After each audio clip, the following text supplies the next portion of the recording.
Well, for sparkling wine, I really like a degree of finesse, of course, very subtle complexity to it. The texture of the mousse, the texture and the palate is extremely important. And I especially look for energy, for this sort of dynamism in the wine. So when I'm judging wines, I'm looking for a few things. First of all, obviously you want the wine to be clean and correct. But that doesn't mean you're looking for problems in the wine, because I think some of the most interesting wines have slight little edges to them, you know, so something that if it was a big presence in the wine might be a fault. Just a little bit of that can make the wine interesting. So we're not looking for absolute purity, because then I think if you're too technological like that, you can end up dismissing really good wines. But what you're looking for is complexity. You're looking for harmony in the flavors, nothing sticking out too much. We're looking for a wine that's where everything comes together to produce something that's interesting. And sometimes some of the wines might be a little edgy and quirky, but they work, and you just know that when you taste them. Balances make the difference most of the time in great wines. When you're having the right level of acidity, minerality, complexity, structure, alcohol level is what makes the wine great. And then of course is the length. If the length is quite long, once again it's synonym of quality. Commercial wines are usually very evident, very obvious. They put everything on the table for you, just fruit.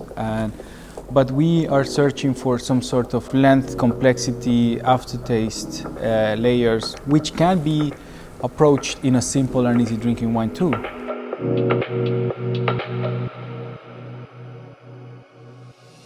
The biggest difference between good wine and great wine, the complexity, the length, which is probably rising one level up, and that can define a great gold and difference between great gold and gold. Because I actually asked to do the sweet wine category because I think that there's so much improvement, and I think it's what Hungary does very well.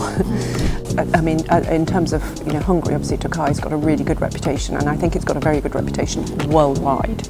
And I think it's got even better, over the last few years. It's really impressive to see what's going on there. Because I've been there earlier this year because I did a study tour there, and I thought I was really impressed.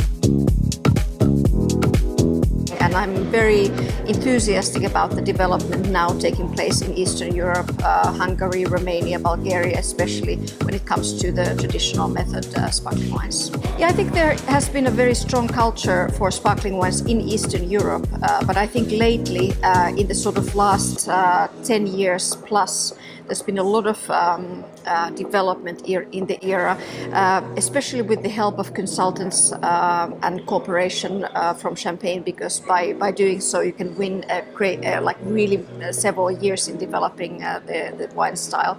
And at the moment I can say that we find world-class sparkling wines in Hungary, Bulgaria and Romania already. From my perspective,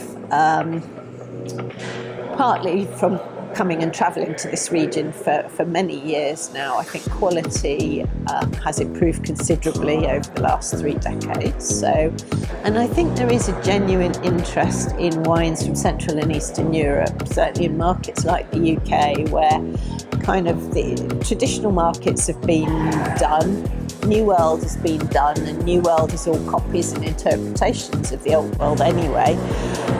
Whereas I think here in Central and Eastern Europe there are authentic wines that are based on a long history, based on unique grape varieties, and the best wines can be amazing quality now as well. So all that plays into an interest in this sector at the moment.